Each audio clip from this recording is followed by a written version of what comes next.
On the broadcast tonight, Korea and Australia sign a bilateral FTA, creating a massive trade market with a combined GDP of $3 trillion. The eastern Ukrainian city of Donetsk has reportedly declared itself independent from the central government in Kiev and set a date for a referendum on joining Russia. And the latest discovery of crashed unmanned drones in South Korea has a nation on high alert. We take a look at how the South Korean military plans to fill their security gaps. Early edition at 6 begins now.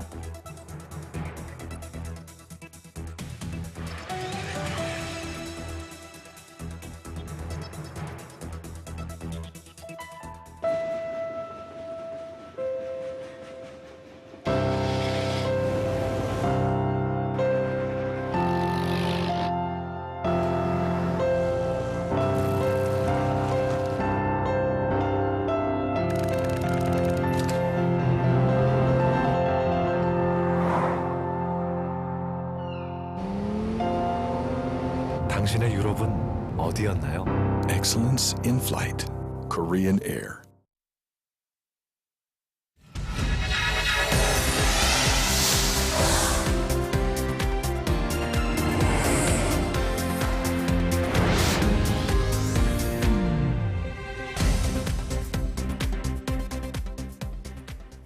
It is 5 a.m. in Washington, 7 p.m. in Canberra, and 6 on a Tuesday evening here in Seoul. Welcome to Early Edition at 6. I'm Moon Gon-yo. And I'm Daniel Chen. Thank you for joining us. President Park Geun-hye met with visiting Australian Prime Minister Tony Abbott in Seoul this Tuesday for their second summit since both took office last year. Following their talks, the two sides signed a bilateral free trade agreement that was finalized late last year and agreed to boost security cooperation. Our Choi Yoo-sun has the details. Less than a month after concluding a trade deal with Canada, Korea signed its 11th FTA with Australia. Seoul and Canberra agreed to remove tariffs on a majority of traded goods over the next decade. Trade between Korea and Australia jumped from $18 billion in 2007 to $30 billion last year. Is that it will be very good for both our countries because trade means jobs. Freer trade means more jobs. Freer trade not only means more jobs, but it means better friendships. President Park Geun-hye talked about the great potential for energy and resources development cooperation by merging Korea's advanced technology with Australia's vast resources. But their meeting wasn't just about economic ties. The two leaders also adopted a vision statement in which they agreed to discuss a blueprint for security and defense cooperation. They also decided to hold a joint cyber policy dialogue in the near future. 에벗 총리와 저는 영내 안보 지형이 급변하고 있는 상황에서 외교, 안보 분야에서 공조 강화가 중요하다는 데 의견을 같이 하고 Australia also expressed support for President Park's trust-building and reunification initiatives with North Korea, while calling on Pyongyang to put down its nuclear arms and to abide by its previous denuclearization commitments. The vision statement also referred to Seoul and Canberra's joint efforts towards regulatory reforms and streamlining red tape. Similar to President Park's deregulation drive, the Abbott administration has pushed for reform measures such as holding a massive repeal day twice a year to boost Australia's competitiveness and to create more jobs. On people-to-people exchanges, the two leaders agreed to actively support Koreans visiting Australia on working holiday visas and Australians coming to study in Korea as part of Canberra's New Colombo plan. Choi Yoo-sun, Arirang News.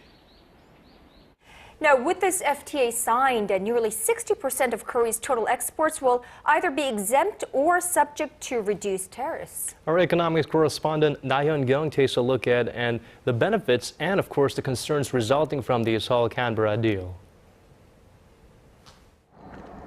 Korea's trade ministry expects the free trade agreement between Seoul and Canberra to bring about $1.6 billion worth of benefits to consumers within the 10-year period after the pact is ratified. Korea's chief FTA negotiator Woo Tae-hee says Korea's small and mid-sized businesses especially will reap the benefits. Australia has very high trade volumes with Asian countries. Therefore, competition among Asian nations is fierce within the Australian market. This FTA will help our SMEs gain a competitive edge in the exports market to Canberra. Australia has agreed to remove tariffs on 99.5% of their items within 5 years of the deal's ratification. The Korean government evaluates this as one of its most ideal and complementary free trade pacts. Its reasoning is that Korean manufacturing goods, automobiles, and petroleum products, for example, will see a boost in exports, while Australian mineral resources, including crude oil, will benefit from tariff removals. But those opposing the deal remain concerned about its effect on Korea's agricultural industry, as tariffs currently ranging from 18 to 72% on meat products will be eliminated 10 to 15 years down the road. Along with the recently agreed FTA with Canada, the Trade Ministry says it plans to continue closely working with agricultural professionals to come up with more comprehensive measures that will minimize any negative impact this deal could have on the nation's domestic sector. 나현경, Arirang News, 세종. Well, speaking of Korea's trade, the nation's auto exporters enjoyed a strong month of March thanks to robust domestic and overseas demand. Arirang News' Song Ji-sun has this report. Demand is picking up in advanced markets for more expensive Korean vehicles. That was the driving force behind the nation's second highest monthly tally for exports of automobiles in March.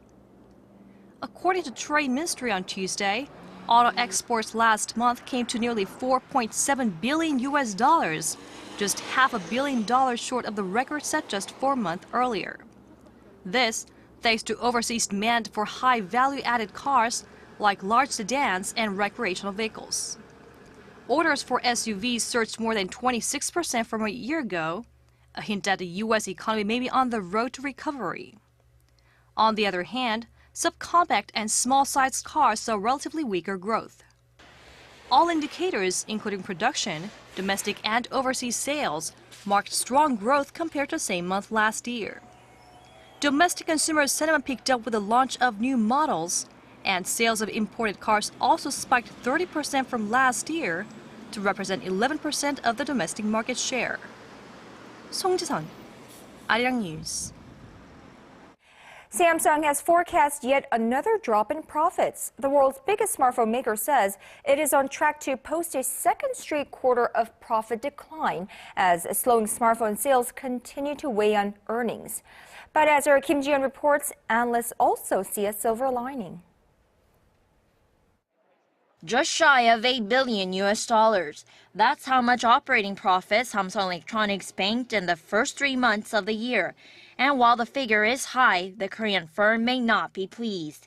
Released Tuesday in a provisional report, the profit is up 1.1% from the previous quarter, but represents a 4.3% drop from the same period last year. Samsung Electronics also saw a sales tumble nearly 11% from the fourth quarter of last year to $50.2 billion due to market saturation and new iPhone releases from Apple. The fresh news comes on the heels of a sharp cut in earnings in the fourth quarter of last year, when operating profits dipped 18% and sales fell nearly 8% from the previous quarter. Also looming are the huge sums Samsung may have to pay out due to its patent disputes with Apple. The Korean company has already set aside $290 million to prepare for potential damages from the disputes. But analysts in Seoul say the Korean tech giant's performance in the second quarter will improve. They expect Samsung's operating profit to jump to around $8.8 billion in the April to June period. Analysts say this week's global release of the new Galaxy smartphone will likely boost sales of displays used for mobile gadgets. Among the divisions at Samsung Electronics, the display sector is expected to improve the most as manufacturers are geared up for the upcoming release of the Galaxy S5. Prices of OLED and LCD panels are also stabilizing. Shares of Samsung, which fell about 10% last year, closed slightly lower on Tuesday. Kim Ji-yeon, Arirang News. And Japan continues to make moves that will surely sour the already strained Seoul-Tokyo relations. this time taking its claims over Korea-controlled Dokdo Island one step further. The South Korean embassy in Tokyo says Japan's foreign ministry established a website last Friday that provides information on areas they refer to as Japanese territory. This includes Korea's Dokdo, known as Takeshima in Japan, as well as other territories like Senkaku Island, known as Diaoyu in China. The site calls Korea's occupation of Dokdo illegal and says Tokyo plans to resolve the matter peacefully, according to international law. South Korea's foreign ministry said Tuesday that the latest move is yet another example of Japan making unjustified claims. Over in Washington, the nuclear envoys of South Korea, the U.S., and Japan have wrapped up their first trilateral discussions in 5 months. The officials pored over ways to prevent further provocations by the North and possible countermeasures in case Pyongyang goes ahead with another nuclear test. As our Hwang Sung-hee reports, the meeting is being described as productive and substantive. Amid growing threats of another nuclear test by North Korea, the top nuclear envoys from South Korea, the United States, and Japan met in the U.S. Capitol on Monday local time. The meeting was a follow-up to last month's trilateral summit in The Hague and is the first such meeting since November. South Korea's chief delegate Hwang Jung-guk told reporters after the talks that the officials focused on ways to prevent further North Korean provocations. They also discussed implementing stronger sanctions with the UN Security Council should their efforts fail. Hwang added the three officials agreed to seek various ways to resume dialogue that will lead to North Korea's practical denuclearization. Following the trilateral session, the South Korean envoy met separately with his U.S. counterpart Glyn Davies and his Japanese counterpart Junichi Ihara. Protesting a UN condemnation of its recent medium-range ballistic missile launch, North Korea raised tensions last month when it threatened to conduct a new type of nuclear test. This sparked concerns a fourth nuclear test was in the works. Recent satellite images of North Korea's nuclear test sites suggest Pyongyang is increasing its capability to conduct future tests, although no signs of an impending test have been detected. But some experts say the regime could push ahead with a nuclear test in the coming weeks, in time for U.S. President Barack Obama's visit to Seoul and Tokyo later this month. Hwang Sung-hee, Arirang News.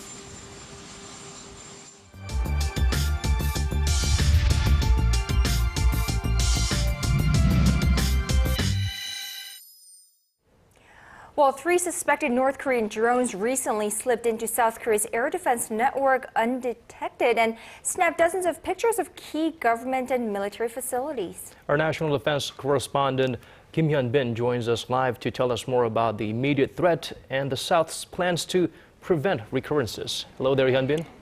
Good evening. The only reason we know about these 3 unmanned aerial vehicles is because they crashed on South Korean soil. Experts say these 3 are merely a small sample size of the dozens that have probably infiltrated South Korean airspace, which is of course a huge threat to national security. For that reason, South Korea's defense ministry has been under fire for not being prepared for the threat. The ministry says the drones that crashed on South Korean soil are not capable of carrying explosives and were only used for surveillance purposes, but also warned that future ones may be used to carry out attacks. However, some experts view the situation differently. If North Korea were to choose to use these drones as attack UAVs, they wouldn't need the camera and other equipment. They'd only need half of the fuel, which means Pyongyang could, in theory, pack it with explosives, with 5 or 10 kilos of explosives, which could kill a whole bunch of people. North Korea has hundreds of unmanned aerial vehicles in its possession, so there could very well be more found in South Korea in the coming days and weeks. One of those recently found, the one discovered north of Seoul in the city of Paju late last month, had flown at one point over the presidential office for 20 seconds and took nearly 200 pictures. Well, Hyun-bin, I think the military's inability to detect these drones in the first place has really raised concerns in the minds of many South Koreans. I'm sure the South Korean Defense Ministry is busy coming up with measures to counter possible threats. Yes, you're right, Kanyang. Key commanders from every branch of the military held an emergency meeting Monday to discuss the recent infiltrations. Defense Minister Kim Kwan-jin, who led the meeting, urged all of the military to be at the ready for any threat out of Pyongyang. The South Korean military says it was well equipped to deal with enemy jet incursions and attack UAVs, but adds that it's much more difficult to detect these types of UAVs because they are very small in size. Seoul says it plans to purchase low-altitude radar as soon as possible and other military gadgetry to prevent further infiltration. The radar the military is looking into purchasing would be multi-purpose. It would not only be able to detect small UAVs, but even mortar shells and multiple rocket launchers. The government should set it up in key military and government facilities. The Korean military is working on developing a low-altitude radar that can detect small UAVs, which is expected to be complete by 2018. Until then, they'll have to lean on low-altitude radar systems from overseas. There are two different types of high-accuracy low-altitude radars the Korean government is looking into: the Israeli radar system and the British radar system known as Plextech. The radar system has an altitude range of 10 kilometers and costs $950,000 per unit. The Plextech system has a range up to 2 kilometers and comes with a price tag of $190,000 per unit. Both radars could detect any object within its range, measuring as small as 0.5 meters in size. But there's a clear difference in price. Experts say if the government wants to cover all of the Seoul metropolitan area, they would need to buy around 187 units of the low-altitude radar systems. For the radar system, the price would be $177.5 million. For the Plextechs, the price would be around $36 million.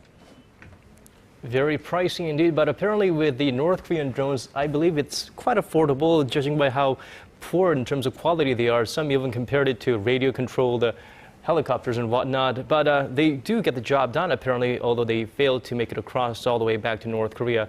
Now let's talk about the South Korean side, our UAVs. How do they compare to the North's? Well, there's really no comparison. Let's hear what an expert has to say. South Korea is about 20 years more advanced and makes mid and large-size UAVs. In 2018, we will have an attack UAV similar to the Predator model made by the U.S., so the gap will increase even more drastically in the years to come.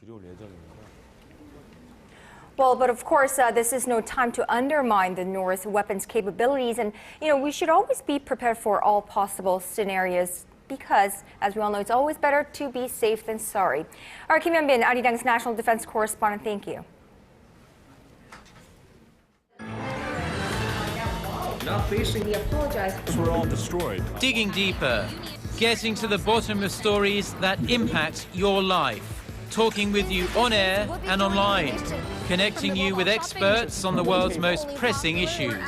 News and current affairs at its best, with Moon Gon-young and Daniel Che on Early Edition at 6. Proposal for talks on holding regular reunions for families separated by the Korean War.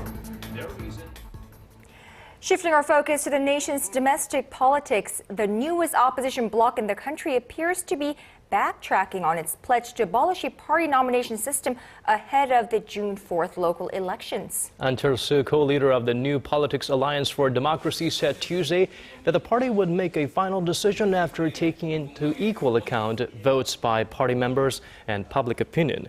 The coalition party had previously said it was going to do away with the party nomination system completely, as it can be a breeding ground for bribery and corruption.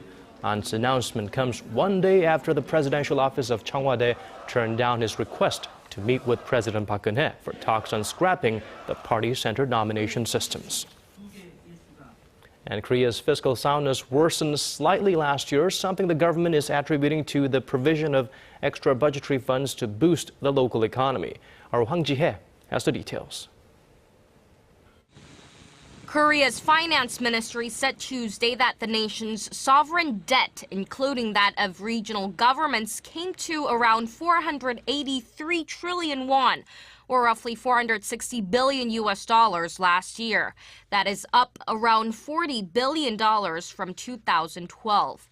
The ministry attributed the rise to an extra budget that was arranged to boost the domestic economy last year. The national debt to gross domestic product also inched up about 1.5 percentage points last year to 33.8%. The figure still stands far below the OECD average of around 100%, meaning that the nation's fiscal health remains sound. Experts say, however, the rapidly aging population could lead to a bigger fiscal deficit in light of growing welfare spending, whereas fiscal income remains subdued. The rate of increase of government revenue will slow down due to the nation's low birth rate, so the Korean economy's fiscal soundness could face problems probably after 10 years. Korea's fiscal deficit to GDP stood at 1.5% last year compared to 1.3% in 2012. It marks the highest figure since 2009 when it was 3.8%. The government debt does not include pension liabilities that the government will have to pay out to beneficiaries in the future. Korea's total liabilities, including the pension obligations, rose about 20% to more than $1 trillion last year. 황지혜, Arirang News. Korea's aviation industry has grown leaps and bounds in recent years, winning contracts with Iraq, the Philippines, and Turkey. Now, with those deals as momentum, the government is now ready to take things to the next level. Our Kwon So-ah reports. The nation's aviation industry plans to reach higher ground in the future by putting more of an emphasis on exports. The Ministry of Trade, Industry and Energy unveiled an aviation export industrialization strategy on Tuesday, with an ultimate goal of becoming one of the 7 most advanced nations in the sector. The goal is to expand exports from the $3.6 billion reached in 2013 to $20 billion by 2020. To make it happen, a customized financial system for the aviation industry will be set up. This would include designating the aviation industry as a subject of trade insurance and promoting and attracting private capital. Another aim for 2020 is to manufacture new aircraft models for export. A total of $460 billion will be funneled into the projects. Joint research and development with the military is to be expanded as well. Vice Trade Minister Kim Jae-hong also put emphasis on developing unmanned aerial vehicles to catch up to countries advanced in the industry. Tilt rotors, unmanned aircraft that can take off and land vertically, will be included. The government also has an eye on winning overseas contracts with Boeing and Airbus to manufacture parts for their aircraft, worth around $11.5 billion in the next 3 years. To enhance competition and discuss areas that require improvements, a special task force will be established that will pinpoint 5 specific policies to help things get off the ground. Kwon So-ah, Arirang News. Now, moving over to the crisis in Ukraine, pro-Moscow protesters have seized government buildings in other eastern Ukrainian cities, sparking fears of a second Crimea. But U.S. Secretary of State John Kerry says Washington is keeping a watchful eye on the situation. Our Sun Jung-in has more. Russia has warned Ukraine against any use of force in the cities of Kharkiv, Lugansk, and Donetsk, where pro-Russia activists have seized government buildings to mark their independence and support a vote to join Russia. The Russian Foreign Ministry in a statement called for the immediate stop of any military preparations, warning that it could lead to outbreak of civil war. The move comes as Ukraine launched an anti-terrorist operation and arrested about 70 protesters on Tuesday, according to a Facebook post by Interior Minister Arsen Avakov. The latest developments have prompted warnings against Russia over further destabilizing efforts in Ukraine. U.S. Secretary of State John Kerry told Russian Foreign Minister Sergei Lavrov that Washington is closely watching events in eastern Ukraine with great concern and that any moves to destabilize the region would incur further costs for Russia. The two sides are said to have discussed holding direct talks between Ukraine, Russia, the U.S., and the European Union to defuse tensions. White House spokesman Jay Carney said the U.S. was ready to impose further sanctions against Russia should the situation escalate, adding there was strong evidence that some of the protesters were paid and were not local residents. Son Jung-in, Arirang News.